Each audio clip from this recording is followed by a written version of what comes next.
Marshall TSL 100, it's one of the JCM2000 series, and a cat. Pink, yes. So Pink's decided that she's going to star in one or two more of the videos, it seems, because as soon as I come in here, she comes racing in and jumps on the bench. Now this TSL 100 is not like any other. This video some people will find interesting, to say the least. So this came into the music shop, Matlock Music, where I do the repairs for Lee, and this amp is not what it appears to be, I can assure you. Not that we can see very much of it at the moment. Come on, sweetheart. Notice the switches on the front, and if we just lift it up like so, this has actually been upstairs for a considerable time and I'd kind of forgotten about it. I spotted it yesterday and I thought, we must have a look at that. So not that we can see any of the switches again. Come on, Pink, there's a good girl. The trouble is, you see, when I try and remove her, she'll get rather annoyed and I may get a swipe. Because as nice as Pink is, she likes to have her own way, and when I tell her that she's not, you can already see the look on her face, things could get a bit hairy. So if we look at all those micro switches, well, they're definitely not original. They're push buttons, I'm sure they are on these. I've never really had much to do with these TSL things. So let's have a look at the back. So we've got a selector switch for the impedance, foot controller DIN's still there. What's this? What's under this tape here? Let's have a look. Just try and tip this so you can see it better. Wow, that's weighty when it's on here. I need to get some more taters down me. That's potatoes, if you or potatoes even. So we've got a Hoyle there, emulated line out. So that's been plated. Dear oh dear. Right, let's have the back off it. We can find a screwdriver. The first thing we notice is that it's been plated and the tube sockets have been added. So we've got the 4 output tubes there, and then we've got 5 preamp tube sockets. You can see it. Let's see if we can just hone in there. And they've been laid out rather. There must be a reason why they've been staggered like that. So I think we've just got to look inside, haven't we? So I'm going to get it out of the chassis so we can have a look. So I'm going to get it out of the case so we can have a look. Right, it's out of the case, and now, are you all ready? Just look at that. My days. I've never seen anything like it. Never seen anything like it. Look at the amount of stuff that's in there. In fact, I don't think we can truly film this with this camera. We may have to get another camera to film this to get the real gist of what's going on in here. Right, I've tipped it up on its end because it's just easy to film it. So let's have a look inside. So if we start at let's start at the bottom. So at the bottom we've got the now we just zoom in, you can see that's the original power board there that we've got, so you can see that. And then you see we've got some resistors and stuff here. Here's a screwdriver. Got some resistors and bits and bobs there on a tag strip. So we've got a board here, and then we've got looks like a board underneath it. So is there any components on that board? Let's see if we can get in and see. Yes, there is. If we're looking, I'm going to see if we can get the cam. Now this is not going to be easy, so if this doesn't focus, then I'm sorry, but these cameras aren't really designed for doing this, and we need to get a bit of light in as well. So if we look, you can just about see down there on that second board there's a stack of components on there, and if we just pull out now, you can give you a bit of an idea of what's going on there. Now if we hone into this here, just there, you can see we've got a board blowing in the wind with some strange components on there. We've got some capacitors, some micas, that looks like, on there, and then under that, I know what you're all thinking, is he going to fire that up?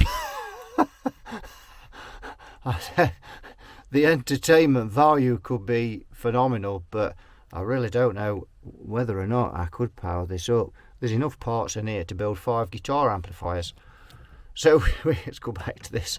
We've got another board here with these drop-in resistors going across, and we've got a load of capacitors there, and then there's another board at the back, look, and you can see there's more components on there. So what I'm trying to get into my head here, that even if this amp runs up and it works, assuming you were using this and then it developed a fault, and even if you could track it down and find it and it's on the bottom of one of those boards, on that bottom board, how on earth are you going to strip all this down to get to that? I mean, the original boards in these are a pain to get out, but this is a whole new ball game. This is just in a different league. And look at all this wire, this hookup. It's just cheap hookup cable. You can't use that for guitar amplifiers. That's breadboard stuff, I'm sure. Not that I've ever made stuff on breadboards, but I've seen people use it. I mean, and I use this for, I might use it for testing. So yeah, I might use some of this for, and twist it like this to use as a capacitor switch on a bypass cap or something, but that's about all you'd use that for, really. So we've got another board here that you can see, and another board underneath again, and can you see? They just about see that there. So there's more components on that. We've got another board here, and then we've got another board underneath that as well. And then if we go across to here, we've got another board and another board underneath. Look, can you see that there? So hard to get in with the camera. So let's excuse me if there's some focus issues with this. And then we've got up here, we've got this shroud. I am sure this shroud's not original. I could be wrong, and it might be on there. I haven't looked at one of these for a while. Sorry, too much light now is making it flicker. So just come down. So let's just pull out a bit now and go down it and have a look from the top to the bottom.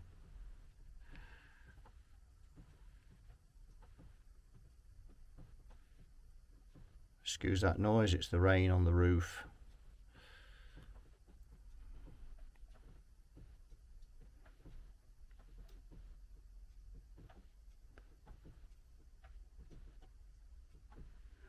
So let's just hone in a bit further into here. So these are the filament wires, and again this hookup wire here is just way too thin to be using on filaments. And here as well, the blue stuff here, you can see way too thin to be using that, especially on EL34s. I mean, there's 4 of those are drawing a fair old current on the filaments. And I can't, they're 1.5 amps or something. You've got 6 amps there along that thin cable. I don't know. Correct me if I'm wrong, but I don't think I'd want to use that. And then we've got all these cables here, a bunch of them. So we just hone out again. This bunch of cables here, you can see.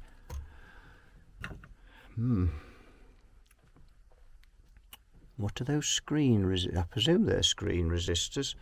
Let's hone in on those. What value are those? So I'd see through the camera. That's 470 ohms they are. That's the 4 colour code. Yellow, purple, black and black, which is 470 ohms. Yes. And look, it's something else. And I bet you spotted that before I have, because looking through this camera lens, and these glasses I've got on are quite powerful, so they tend to, and this camera's got quite sorry, focusing failed. It says this camera's got quite a small viewing screen on it. Look at the size of those bolts that's gone through there. What on earth? Dear, oh dear.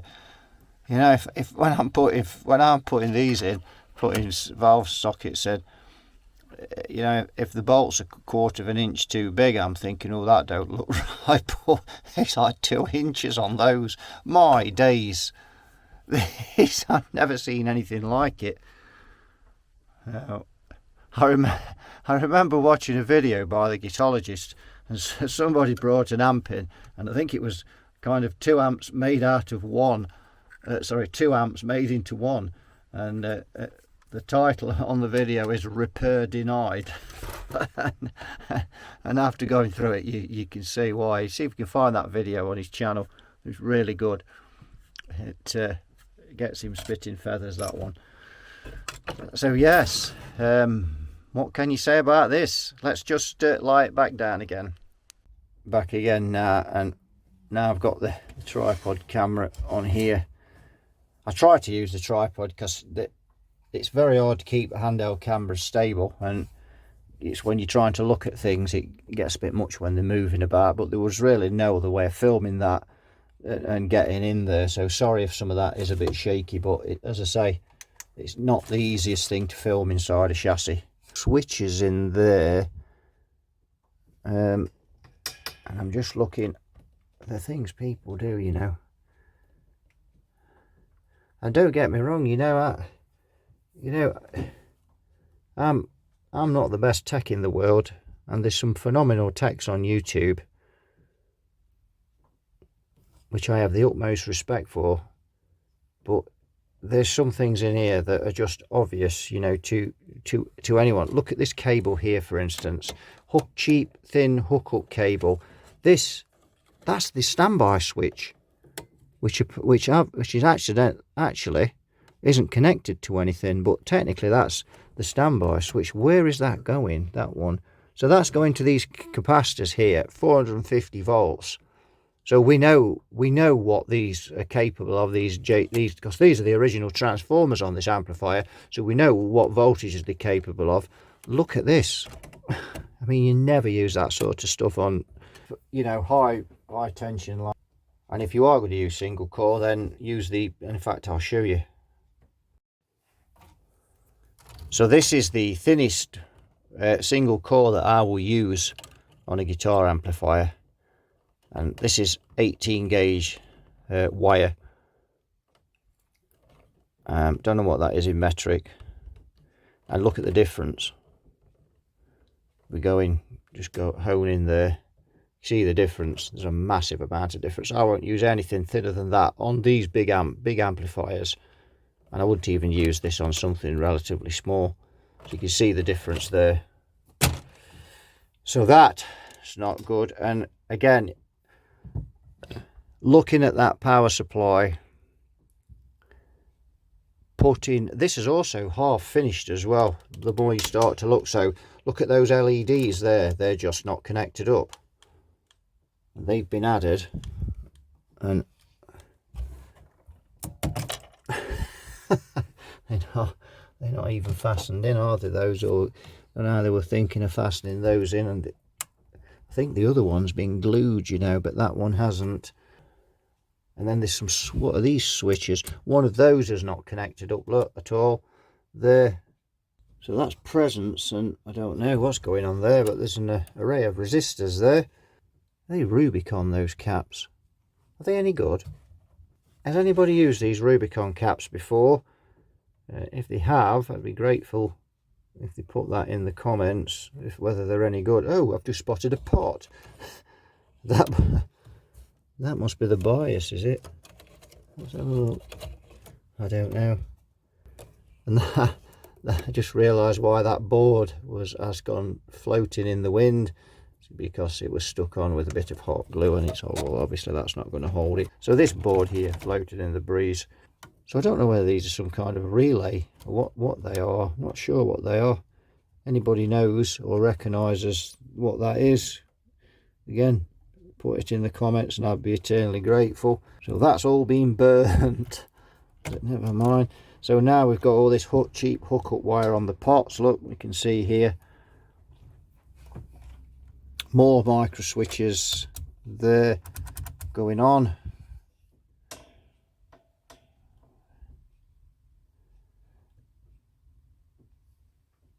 You can see there, because we've got this board. There's some quality components in this, you know, really. I mean, those silver micas aren't cheap, are they? That's 4 I've spotted in there. We'll certainly be taking those out and using them again, because all the components in here don't look very old. And you know, there's some boards. There is no way on earth that I'm going to fire this up. And I know the entertainment value would be phenomenal. It would be great, but you've got to look. You only have to look at that standby, that power supply. And what I don't want to do, unless of course it's been done already, I don't want to burn out those transformers. That would be catastrophic and render this amp, if it has got any usefulness, which it has. Once we strip all this out, we can build something into it. But yes, that would destroy those transformers. It would be madness to plug this in, as much as I'd love to, for the entertainment value. I just can't. Even on the Variac and on a current limiter, I still wouldn't want to plug this in. And I'm sure there's techs out there that would agree with me. If you're a tech and you're watching this, tell me whether you plug this in or not. Let's have a vote on it. See who would plug it in and who wouldn't plug it in. But I'm certainly not going to plug this in. So what's actually been going on here then? Well, the story behind this, as far as I can remember, and it is quite earlier in the year when I picked this up. So the story going on here, someone has tried to build several amps into one amplifier, which hasn't, to my knowledge, has never been done. And looking inside this, for good reason, I would imagine. I think the idea is going on here. So there's a Marshall built in here, maybe a Plexi, then there's a Fender amplifier built in here, maybe a Bassman. That's what you get the general ideas going on here. And from what was said to me when I took this amp from the shop, obviously, even if that could be done, and I suppose it could be done, it's just whether someone was set out to do it. But just imagine the sheer amount of wiring that would be needed. And you can see by all of this. So we've got such as these, you know, they need to be tucked down the side of the chassis. They don't even reach. You can see that on there, on that 5-pin DIN thing, which is I think it's a 5-pin, but whatever it is, it's for the foot switch on these. Yeah, all of this wire here. Not sure what they're doing. They're going to the LEDs. I'm not sure whether they're being run off this board. So it looks like this board that you can see here, this board, it looks like it's running those LEDs to me.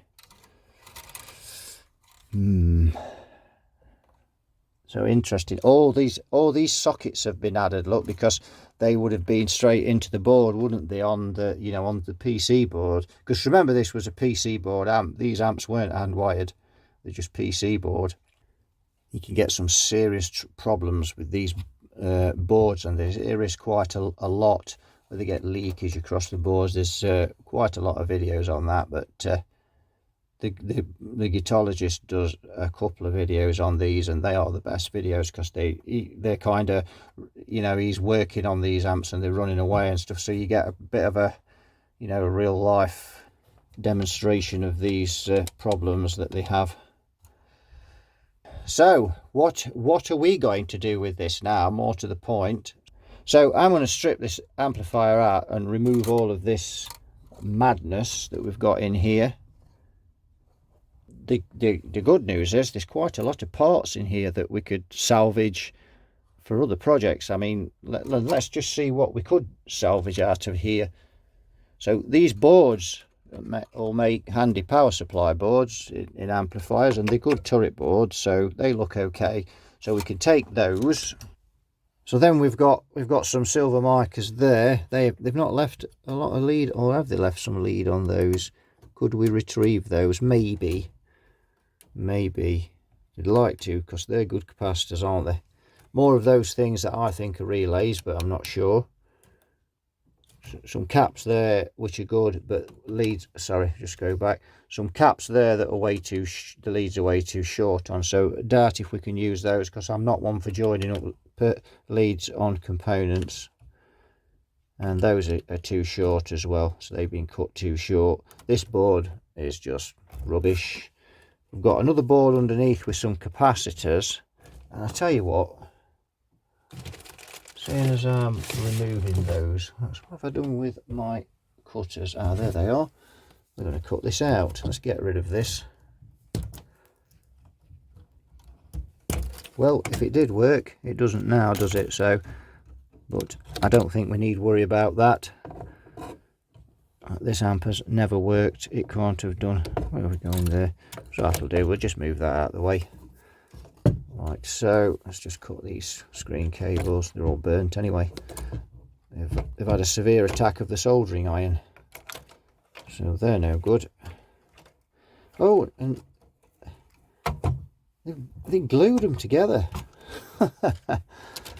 So we've got some capacitors here which are Rubicons, 47 microfarad, but again, these would only be any good if they were left on this board, and I wouldn't want to put these in an amplifier because they don't look, they've been put in tardy, they're not straight. Maybe straight, I don't like it. If they're not straight, they don't look right. It just looks like you've just not made the effort to put them in properly. So it's, yeah, but so I've never used Rubicon capacitors. I've heard of them, I've just never used them. Are these any good? They're 105C. So there's a board underneath, and we don't know what that board, again, this is where it gets hard when you're filming above. I don't know what's on the board underneath. We'd have to take the top boards off. Maybe we'll have to do a video of us stripping this down and see what's actually in it. And then we've got two more Rubicons here, and again, they're not in straight, and they've been botched in, so I don't know. I don't know how old those capacitors are. I mean, the thing is, even if they've not been put in very long, you don't know where they came from. And usually, if you don't know where capacitors come from, you're better off binning them. So, let me know in the comments. But I think that's where I'll be going with those. Can't see me using them. They might be okay to leave on the boards for testing. But the boards are reasonably useful. Quite thick boards, these. Really thick boards, you know. So, they're not bad. Not bad. Clean up the turrets. Bit time consuming, but worth it if you need a small board. Some resistors there, but the leads are too short on those. So yeah, where the jack sockets will use some of those and some won't be used. Switch there. Yeah, that's a second-hand switch. You see that's sorry, where we got. So let me just back out. So these sockets we'll use, not all of them, but we've got those, and we can salvage some of those there. They look pretty new and just want, again, taking out terminals, cleaning up. Switch here, that's got play in it. It's a second-hand switch, and that's what I'm saying again. You see, second-hand switch, these caps could be quite old. They could have been taken out something else, who knows. That switch is, let me just hold, oh, I don't know, let me just hold it. No, that's got play in it, so we're not interested in that. Rocker switches, let's have a look at those. So they're obviously the original Marshall ones. They're okay. So yeah, this setup, if I'm going to build into this, I'm not having this in there. So for two reasons. One is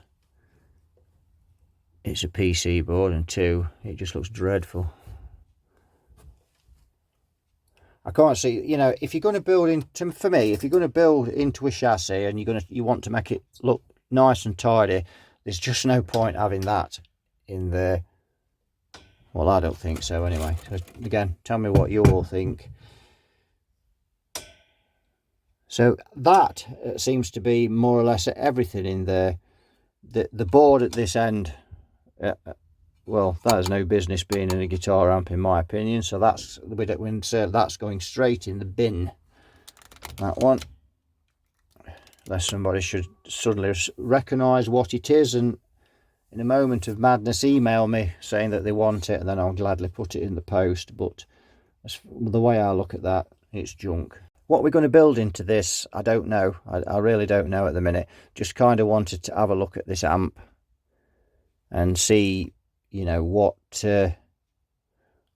was in it, and just for the entertainment value of looking at it, really. And there is some good points to this chassis. So we've got a couple of decent transformers. We've got those tube sockets look okay. I mean, these have got to be changed, the bolts, they look dreadful. But someone's plated this chassis, because these chassis are open in the middle. They're open for the PC board, for the access. Could be wrong, because as I say, I've not worked on these amps. I tend to avoid things like this. I think one or two techs do now. But it's all been plated out ready, which is good. So really, if you kind of look at this and imagine it being, you know, completely cleaned out, get rid of all the wiring and everything, then I think that Mr. Laycross has been in here. Oh no, oh well, can't see that wire, but yeah. In fact, I can see he's been in a few places. So once this is stripped out, we've got a chance to build something decent. We've got quite a lot of space, so we could build anything into here, really, couldn't we, with that amount of space? So I think that'll do it for this one then. So again, another one that we can't fire up. I'm sorry we can't fire this up, but I'm sure anybody watching this, you know, if we fire this up, there's only two things going to happen. We're either going to get nothing, or we're going to get a fire. So, and the other thing is, you know, I really don't want to put any EL34s in this with these thin heater wires, this single core, this filament wire. I just don't. It would be ludicrous, not to mention all the rest of the wiring. And I don't think, at a glance, I don't think the HT is connected up from the transformer. Oh, it might be, I don't know. Maybe is. Yes, I think it is. But no, I really can't fire this up. It would be too dangerous, and I don't want to risk blowing these transformers. So that'll do it for this one. So it's been a strange video, this. I did say that this wasn't quite like any other TSL. Now you know what I mean. So thanks for watching. You all take good care of yourselves, and I'll see you all in another video. Bye bye for now.